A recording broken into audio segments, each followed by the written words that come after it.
Ever dream of ditching the traditional bank and diving into a world of vibrant finances? Well, Vivid might have caught your eye with its eye-catching app and promises of a better banking experience. But hold on a second, is Vivid actually a bank account or something else entirely? Let's face it, the whole financial landscape can be confusing. Traditional banks often feel stuck in the past, while new fintech companies are popping up like wildflowers. It's hard to know who to trust and where to put your hard-earned cash. That's why we're here to break down the truth about Vivid. Buckle up, because things might get a little less vibrant than the app's name suggests. The allure of Vivid, features that shine. There's no denying Vivid has some pretty cool features. Their app boasts a sleek interface, making it easy to manage your money on the go. Plus, they offer metal debit card, ditch the boring plastic and flash some style with a sleek metal debit card. Who doesn't love a little financial swagger? Multiple pockets, organize your finances with ease by creating separate pockets for different spending categories. Think groceries, rent, or even that weekend getaway fund. Cashback rewards, earn a little something back on everyday purchases. Every penny counts, right?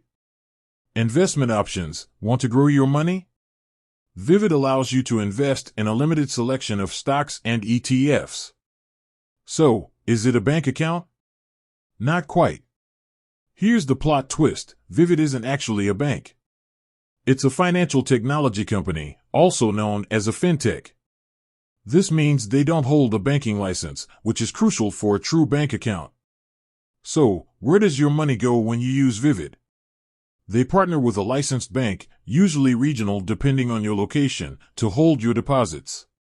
This means your money is still protected by deposit insurance schemes, but it's not directly held by Vivid itself. The benefits and drawbacks, a balancing act. Now, this isn't all doom and gloom. There are some advantages to using a fintech like Vivid. Tech-savvy experience, their app is designed for the modern world, offering a smooth and user-friendly experience for money management. Lower fees, traditional banks can hit you with a bunch of hidden fees. Vivid generally offers lower fees compared to some banks. Innovation, fintech companies are known for pushing boundaries and offering new features traditional banks haven't caught up on yet. However, there are also some drawbacks to consider. Limited features. Compared to a full-fledged bank account, Vivid might lack some features you're used to, like check writing or international wire transfers. Limited customer service. Traditional banks have established customer service networks.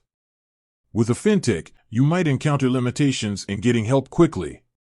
Security questions. Since Vivid doesn't directly hold your funds, there might be a slight difference in how claims and security breaches are handled. The verdict, Vivid can be a vibrant addition, but not a replacement. Ultimately, Vivid can be a great tool to manage your day-to-day finances, especially if you value a user-friendly app and lower fees. However, it's important not to rely solely on Vivid. Think of it this way, Vivid acts like a cool, colorful piggy bank. It's great for saving and managing your everyday spending, but it might not be the best place to keep your emergency fund or long-term savings. So, here's the plan. Keep a traditional bank account, maintain a traditional bank account for important transactions, long-term savings, and access to features Vivid might not offer. Use Vivid for everyday expenses. Take advantage of Vivid's features to manage your daily spending, budgeting, and cashback rewards. By combining these two, you can create a financial ecosystem that works for you. With that said, thanks for watching, and until next time, happy banking.